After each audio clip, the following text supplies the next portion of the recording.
It's the music for me, y'all. It's the music for me that just gets me hyped to get up in this room. Sky Squad, we are back in the building. I hope that y'all enjoyed y'all holiday weekend. Y'all got it in, and the firecrackers is done in your neighborhood, okay? Because we got to talk about Love and Hip Hop season 10, okay, episode 1. Your faves are back in the ATL. And no, I'm not talking Real Housewives of Atlanta. I'm talking Yandy and them, because Yandy has moved down to the Atlanta and she's giving us Atlanta teas. Now that makes me wonder what is going to happen with New York. Will there be anybody left in New York? Who's still there to film? Who do we want to see? Okay. But we got probably about 11, 12, 13, 14 more weeks to figure that out, because we still got a whole season to go. And I'm excited. I'm excited that it's back. Now, listen, we're going to be talking about the episode, the drama that's going on between Erica and Safaree on screen and off screen. We got to talk about Sierra Gates and BK Brasco and everything else that's going on with our Atlanta crew. Make sure you guys let me know, okay? Let me know where you guys are watching from in that shadowization. You know what I'm saying? Milwaukee, I see you in the house. Savannah, Georgia. Hey, Louisiana in the building, okay? That's a good question. I don't know, boo. I don't even know. Who else we got up in here? Rochester, Sacramento, Louisville, Mile High Club. Come on, Mile High Club. Georgia Peaches in the building.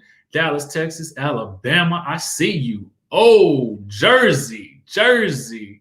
Boss Ken says New York always comes before ATL. I think they are merging and rebranding. Quite possibly. Dallas in the building. DC.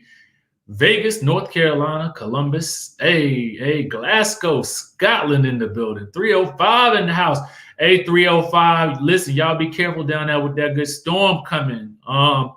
Virginia, Philly, Illinois, Florida. I see y'all. You know what? Let's dive on in. Before we listen, I started to go live yesterday, but something said, Richie, take a break. Take a break, relax your mind, relax your weary soul, do some meditating and sleep, okay? But in the streets, okay, it was going down, and the neighborhood talk happened to capture it all. Now, all of this drama was breaking down. I believe it was actually Sunday night between Erica Mena and Safaree and that good Caitlin Garcia. Now, you guys may recall Caitlin Garcia was once dating that good Joe Budden up to the New York, okay? So now I'm assuming she has relocated to the Miami per her Instagram, okay? And so, of course, Safaree was happened to be partying in the streets, okay? And so he had invited, allegedly, Caitlin to attend the party, which prompted Erica Mena to blast the two of them to ever loving smithereens, and the neighborhood talk happened to capture it all, okay? Let's go ahead and take a look. Okay, because right here what we have is Erica Mena going off. Now this story takes a whole lot of twists and turns, and I'm not going to show you every single detail of it on this live, because honestly it's just too much. But our friends over at the Neighborhood Talk happen to capture it all, and I will give you the play-by-play or the rundown or the summarization so that you guys will know what's going on before we dive into the episode. Now Erica Mena posts on her Instagram stories and says, Caitlin Garcia, real talk. I've been in the shoes of dealing with a man who lived a double life, and I had no clue he was married. But you know Safaree is married. Who don't know that? Not to mention he is real friends with Joe Budden, your ex. Safaree just had a baby who he hasn't even seen in 4 days that's in the NICU. That's also no secret. I'm blasting both of you since he told you to lay low tonight. Clearly, you both know I found out y'all been bumping and grinding all weekend, okay? That ain't what she said, but you know I can't say that word on TV. Okay. She says my son not even a week old yet, and he bumping and grinding you down. Okay. I hope this is something you proud of, shorty. This man lost his whole family officially. I wish you the best. So then she posts, I guess, some a post that somebody had posted showing Safaree and Caitlin Garcia as the date. Okay. So she says, so Caitlin Garcia, you've been bumping my husband all weekend in Miami. We have a son who was just born and still isn't home yet. Did he tell you that when he was telling you to lay low? You better lay low. Okay. So Caitlin responded And she says this: for years, I have been to myself. No blogs, no drama. I am a woman who was about accountability and morals. The fact that I've been called out for absolutely nothing to me is insane. Me and Safari are friends and nothing more. Thanks, everyone. Stay blessed, and let's continue to spread the love and the light. Okay. But that ain't the end of that story. Real quick before we dive into the episode. So apparently one of Erica Mena's friends named Ro, allegedly, she states that she rolled up on Kaylin Garcia, who was also with that good Bobby Lights. Now, Ro had said on the social media that when she rolled up on them, that apparently that good Kaylin had took off running, okay, because she wasn't about to be about that altercation life. But allegedly, she had got a hold to Bobby Lights and broke her nails. Okay.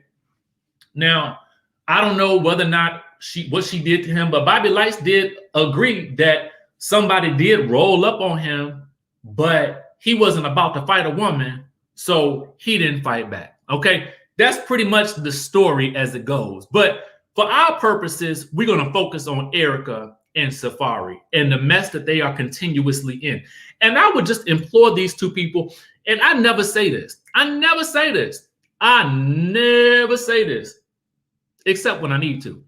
Please break up. Please, for the love of everything that we all hold dear, Erica, Mena, and Safari, please go ahead in this marriage, because it ain't looking too good on the camera, and it definitely ain't looking too good off the camera, okay? I understand you got the children together, but that don't mean you guys can't be the best of parents apart, all right? Because at the end of the day, I feel like this whole situation has run its course, and as we discuss the episode, we're gonna go into why, okay? Now, and poor Kaylin Garcia, she just got caught back up in some Love and Hip Hop mess. Y'all remember back in the day, she was in that mess with Joe Budden and Tahiri, and so you know she is back up in the mess. Okay, poor thing. Glad she ran though. You know what I'm saying? Ain't nothing worse than being bamboozled and pop, and you didn't even see it coming or something like that. So good for you, Kaylin, that you took off, because again, best way to avoid some drama is to skedaddle. All right. Anyway, let's get into the episode. Now, what I want to ask you guys before we start this recap, you know how we do. We got to talk about what you guys will rate the episode on a scale of 1 to 10. So on a scale of 1 to 10, what would you rate this episode? Now, me, as for I am going to give it an 8. Okay, I'm gonna give it an 8. Actually, I will give it a 7, but I'm gonna give it an 8 because I feel like it was a reintroduction of sorts. I feel like they might still be getting their footing on what they're going to be doing and who's going to be really featured, and where was Mimi Faust, where was Mimi, where was Carly Red, you know, where was Spice. Some of our people that we are very familiar with did not even make it into this first episode, which is alarming to me. It was very alarming to me. I mean, and I just didn't really get it. I mean, they focused a lot of time on Yandy, and I get it. Well, not too much time on Yandy. She only had like about 2 scenes, but still, I just felt like, where was Mimi? Where was Spice? Where was Carly Red? Because Carly Red makes this show go round. Okay, it is what it is.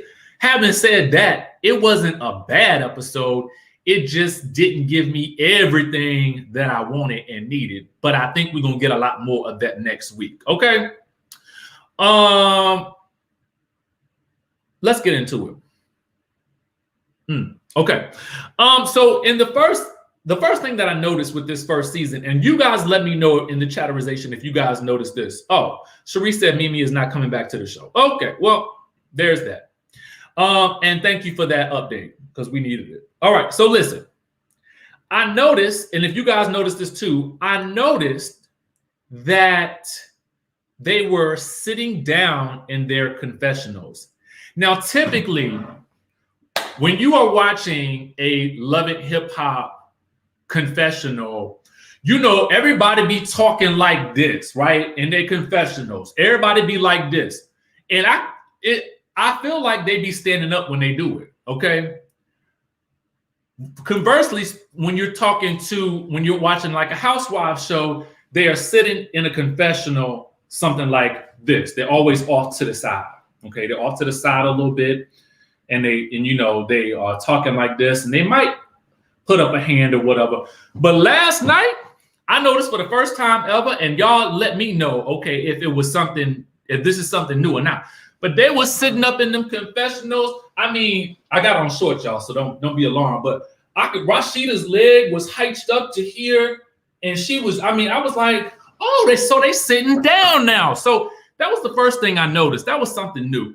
Now, neither here nor there, but I'm just saying. I just feel like, I feel like they trying to again get their footing after the panorama, after the family reunion, and I feel like they may be going into some different directions. Okay. But we'll see. We'll see. I just happened to notice that, and I wanted to know if y'all saw it too. Anyway, Yandy has relocated to the ATL, and oddly, I'm not mad at it. Okay. I felt as though Yandy didn't really have much purpose in New York anymore, at least on the show. And so I am interested in following her journey more in Atlanta, specifically because it seems like she has such deep ties to the Atlanta community. And that becomes evident as she begins to, talk and start to make the rounds. Her dad and her cousin stops by, and she says she has her village with her. I was unclear as to whether or not the cousin moved down with her or not, or if the cousin already lived there. I couldn't understand it. I couldn't get that. But she's preparing to go back to Kentucky for the 1-year anniversary of Breonna Taylor and how we lost our good sister Breonna. Okay. She's a proud member now of Until Freedom, and her family wants her to be careful. Okay. I like Yandy. I've always kind of liked Yandy. I think she is a well-intentioned character who always seems to have something going on, okay? She always seems to have some type of authentic story going on for the most part. So I'm here for Yandy, who is giving me candy vibes in terms of all that she has going on, okay? We head to Cascade Skating, okay? Now, apparently that's the populous skating rink down to the Atlanta. But you Atlanta folks can, let us know in the chatterization how popular it indeed is. And at first, I was having trouble. When they got to the skating rink, I was having trouble. I said, well, who is the scene about? Who is this in this scene? Who is the scene about? And finally, after a montage of girls riding around the skating rink, we find out that this is young baby Tate. Now, also, young baby Tate, you're gonna have to excuse me, okay? You're gonna have to excuse me because I don't know you, okay? And that's not a knock on you, it's a knock on me. I spend so much time in the reality TV world that sometimes I don't always know who the new upcoming emerging hip hop artists are. But y'all let me know, did y'all know who young baby Tate was before this episode? If you did, okay, Lachey says she's signed to Issa Rae's label. Okay, come on with it. Let's get the details now. Now, again, I ain't know who she was, but you're right. She does look like a young miniature version of Remy Ma. Now, with that out the way, okay, she's hearing her song in the skating rink for the first time. Okay, she's with her friends, and she says her wigs have upgraded, but it was so much baby hair. I felt like I could not get a good glimpse at what she really looked like. But she is a cute girl, okay? But I have an issue, and it's beyond me. Because listen, I ain't got to wear a wig. Quiet as it's kept, I'm bald because, again, I got the hair don't grow, okay? But if I could wear a wig, I would wear a wig too. I would wear a wig, and it would be like a Caesar cut, a fade or something like that. But given that I said all that, I don't understand why it be so much baby hair in the wig. I don't get it. Why? Why is there so much baby hair hanging? The baby hair has turned into a bang, okay? It be so much baby hair. it has turned into a bang, okay?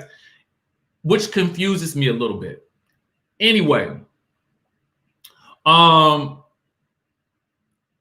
digress. But we learned that young baby Tate is indeed Deion Ferris's daughter. Now, if I'm correct, Deion Ferris sings Hopeless from, why can't I think of the movie now that I've been thinking about it all morning as I was making my notes. Y'all know what movie I'm talking about. Y'all know, say it if you know it. If you know what movie I'm talking about. Love Jones. That was it. Okay, Love Jones. Now, I believe that's who sings Hopeless from that movie, right?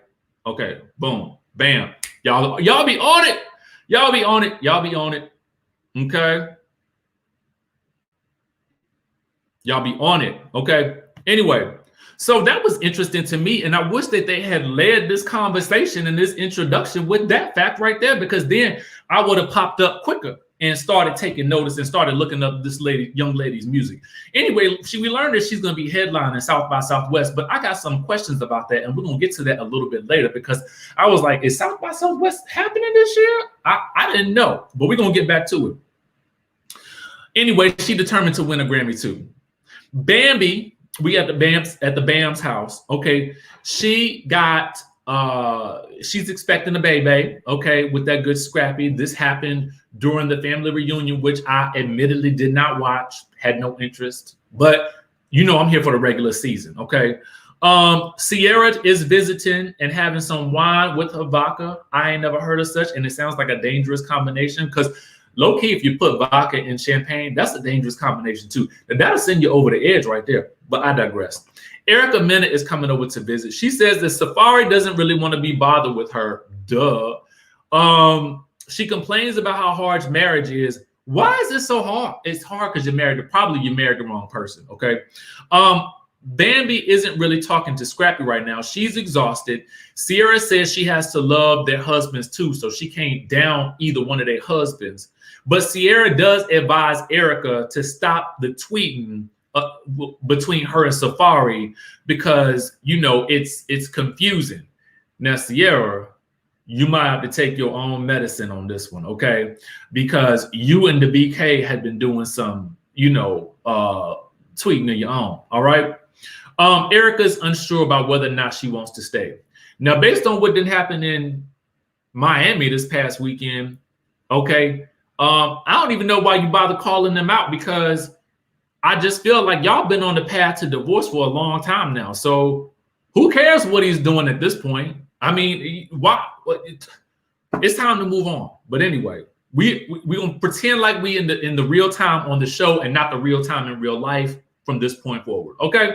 Now, Kirk and Rashida are in the bed. They are in the boudoir, and the kids won't let them get it on. Okay. Carter keeps popping up in the room. The phone is ringing, and they're trying to put their marriage first before their business. And this was basically a prelude scene to some apparently what's about to go down with them this season. It wasn't much, but I guess it was a reintroduction to them. Okay. Now, Sierra is at Essex. Okay, now Essex is apparently a jewelry store, but it's not the jewelry that has me confused. Oh no, it is not the jewelry that has me confused, not one bit. You want to see what has me confused in this scene right here? And holla if you know what I'm talking about. This is what has me confused right here. Now, Sierra,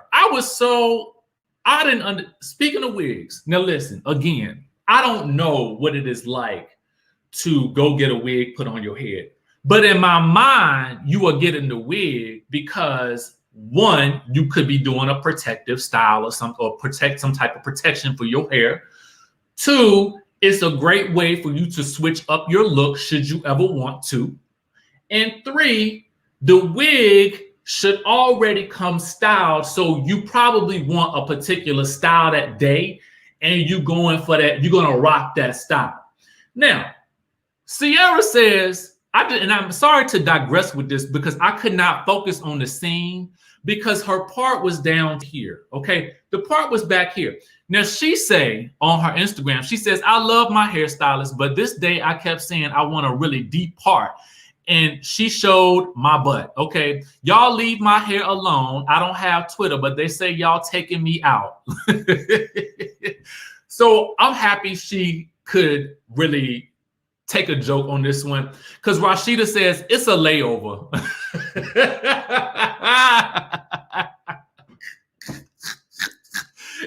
It's a layover. Woo, let me tell you something. I cracked up when I saw this, okay? Because I was like, I'm watching the scene like, now something wrong here. I don't understand. Sierra was giving some very interesting hair moments in this episode. And I normally would not say nothing, but it was so distracting to me. I was just distracted. But anyway, like I say, I'm glad she could take a joke. Okay, I'm glad she was in on the joke. She laughed at herself. I like this. Anyway, let's get really into why they at the jewelry store. She's getting the ring appraised that BK had given her a couple of months ago. Now, we learned that after he proposed to her and after they had got engaged, she says that she ended it a week later because it didn't feel authentic.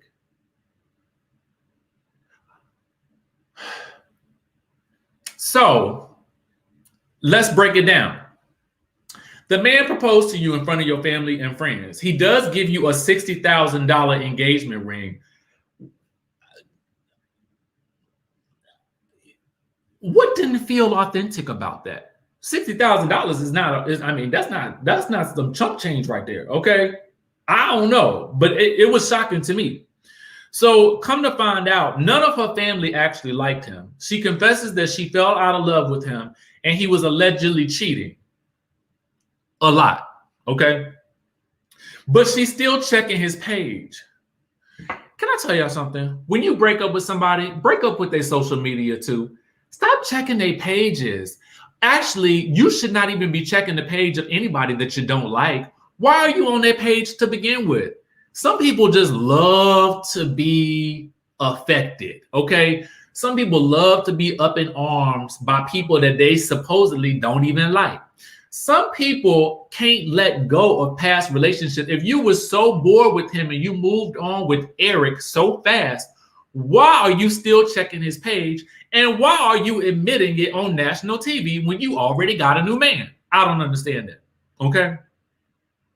Anyway, but she still feels like she wants to have a conversation with him for closure, okay? This happened months ago. You broke up with him months ago, a week after he proposed to you. You kept the ring. You're selling the ring. You're getting $60,000. Why even torture this man any further? Just move on. Keep it moving. You're about to get $60K for this ring, and you're about to take that and divide it into jewelry for you and your homegirls. So I don't know. I don't get it. Okay. She was apparently in Dubai, okay, just a couple of weeks prior to, with this new man named Eric, okay, who apparently just loves her for her. And I think that that's beautiful, okay? They all begin to toast to all the new jewelry they're about to get with the $60,000 that they about to use for turning this ring in, okay? Yandy stops by Young Jock's radio show. She's promoting the Breonna Taylor rally. He announces that he's going to come with her. So go Jock, okay? Safari is working out with Scrappy, okay? He's complaining about how much work it is having a kid. She was apparently throwing out a framed photo of them from their wedding. Scrappy brings up Safari's Instagram, basically where Safari said he was going back and forth with Erica, and he said something about marrying her being the biggest mistake of his life. We learned that he's sleeping on a beanbag in the studio, but he can't take the name calling that Erica is throwing at him. And as I'm watching this, I'm reminded of how much of a character Safari is. He seems like a parody of himself sometimes. And I feel like he's learned to cash in on that persona. personally. Exactly. The oatmeal rant. I was like, what's happening here? What's happening here? It would be interesting to see Safaree on his own show. I wonder what that would be like. I could definitely see something like that happening for him, if not on VH1, on the Zeus. Okay. Because I just think that he is amusing in some aspects, but not others. And we're gonna talk about those. We get back to young baby Tate. She's gonna be headlining South by Southwest, but was it virtually? And who was that man that was driving her to the studio? Was that her manager? See, I just didn't understand this scene right here, because he was saying how he invested a lot in her. So I didn't know if that was her manager. Was it her man? Was it just some type of angel investor? Let me know. Okay, Jasmine says it was her manager. Okay, perfect. Because I was clueless and I didn't feel like rewinding it. All right, I was making my notes. In her song, she was giving me Doja vibes, to be quite honest with you. It seemed like a hybrid between rapping and singing, which is why I say that I gave the Doja reference. Clearly two different artists, but I mean, it was what it was. She was singing in the clouds for the virtual South by Southwest, okay? Now, Sierra is back heading to the BK store. Again, I am distracted by her hair because this time there are many clips in the hair. It looked like she had gotten a roller set. They took out the rollers but left in the pins. I could not tell if it was on purpose or if she just said, girl, I'm late for this scene. I don't have time for you to finish my hair. I just got to go over here and talk to this man because I'm obligated to do so. Okay, that's what it felt like. I don't know. What I will say, though, is she was giving pinup doll realness. She still looked good. It was, I mean, she looked amazing going up in there, but you know, she had to look some kind of good going up in there because she was going to see her ex, who she's still watching online. Okay. Okay. Tanisha Wade says it was on purpose. It's a whole look. So that would explain why, even though it looked unfinished, she still looked amazing. Okay.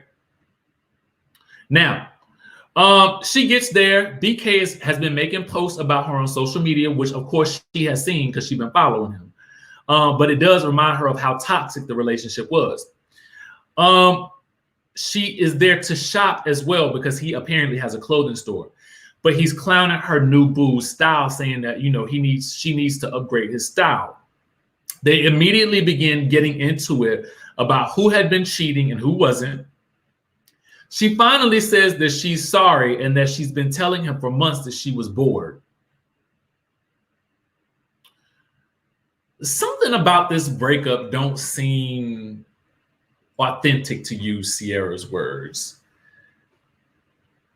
I don't know what this whole scene right here is giving me, but it is not giving me exactly what I feel like they was thinking it was given. Okay. It didn't read as authentic to me, but it is what it is. And I say that because I feel like we're missing something. He proposed to her. She claimed she was bored. There was all this cheating going on. She broke up with him a week later. Shortly thereafter, she's in a new relationship. It just seemed like a mess, a whole mess, a big mess. Okay. And the way they yelling out in the streets, in the store, and then she slip up and call him Eric. Okay. Eric is the name of the new man, not the old man. Okay. What I want to know is, do you be arguing with Eric like that too? Is that why you said it then? Or was it just a slip of the tongue? Either way, it don't feel right. Okay. And let me ask y'all a question. Since she said she was bored, shouldn't she have just given that man his ring back? Riddle me that in the question. If you end the engagement because you say you bored, should you keep the ring or should you give it back? Somebody let me know. Right. They had a whole engagement party. That's what I thought.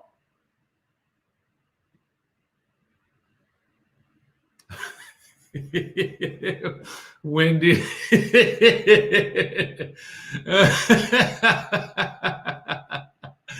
That's what I thought. I thought she should give it back. I mean, that because she didn't break up with him because he had cheated. That time she broke up with him because she was bored. Okay, that's what I thought. Whatever. At the end of this, I wrote, WTF was that I just watched. Okay, this is me making my notes in real time as I'm watching the episode. I was like, what did I just watch? It seemed like a mess. Okay, anyway,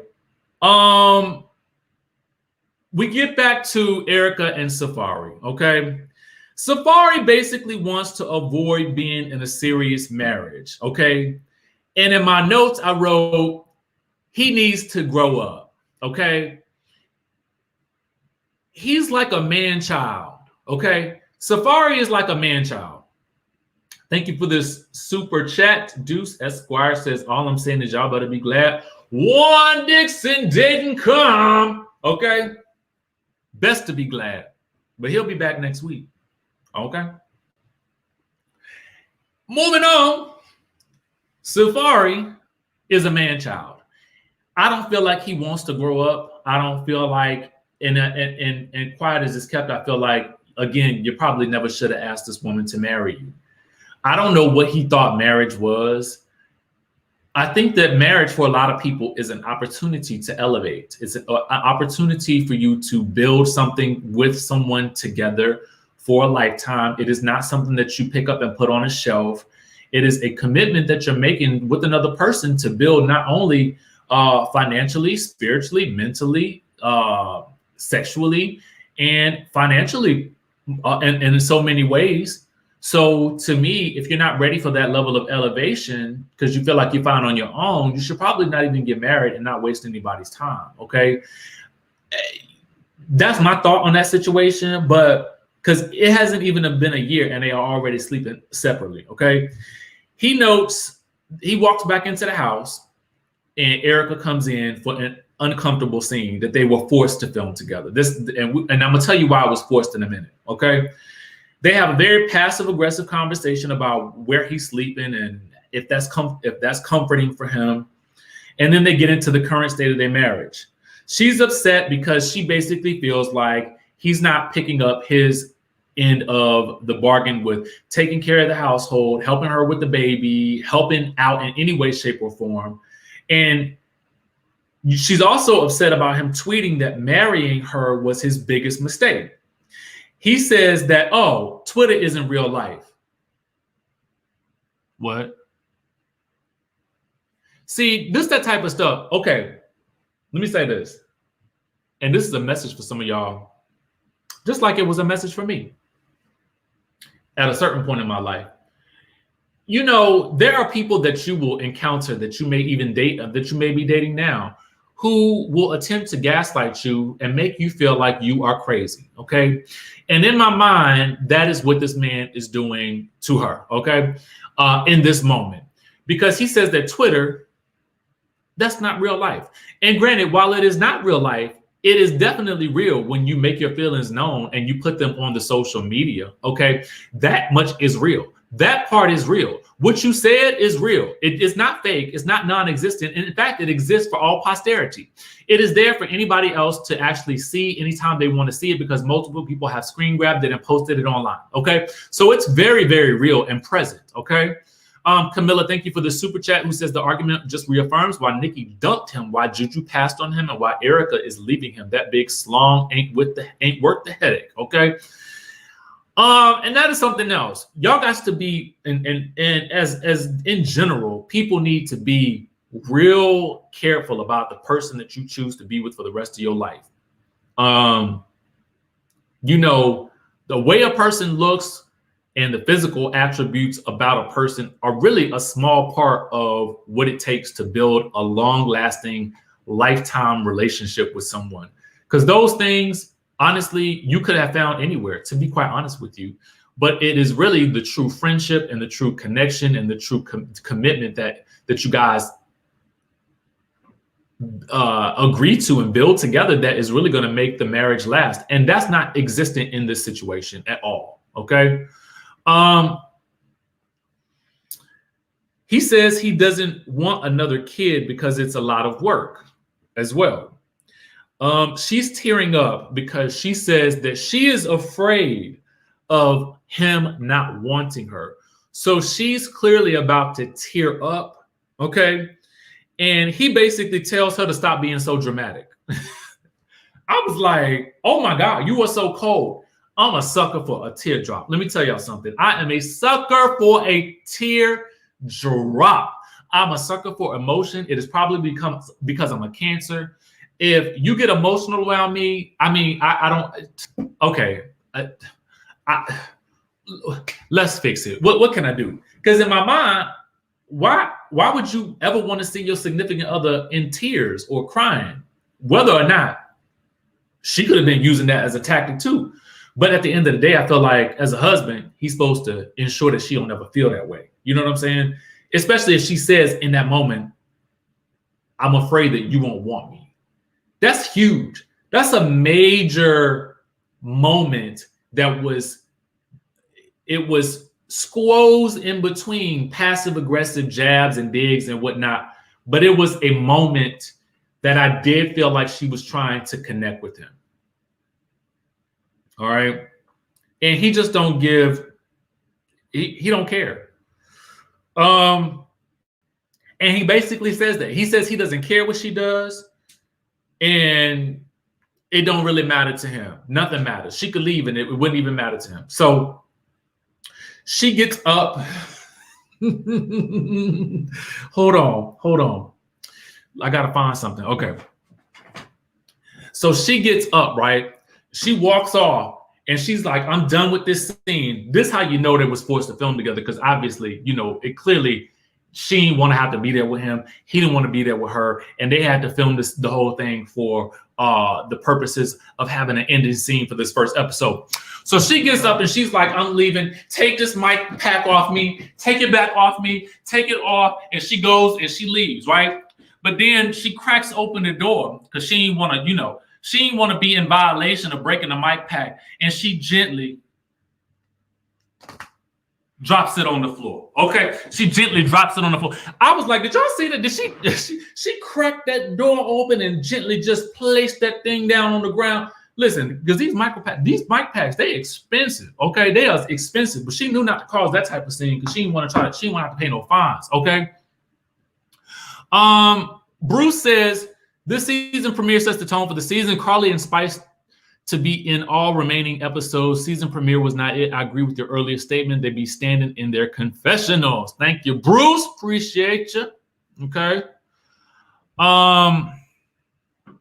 Listen. Let me say this about Erica and SAFAREE.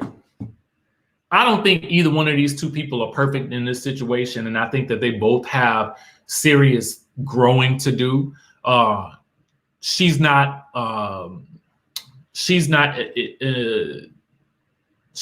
included in this. Okay. She's included in it. She's got some ways that she needs to start being able to communicate better. She needs to keep the stuff off of social media along with him. And I feel like they both need to just end this relationship for all of our sakes, okay?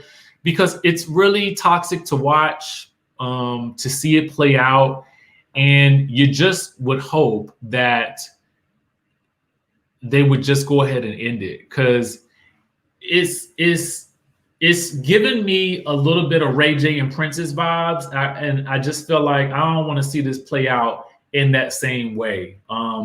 Unless it's a Jocelyn and Stevie and Mimi situation, I don't want to see it, okay? And that's that. Boom.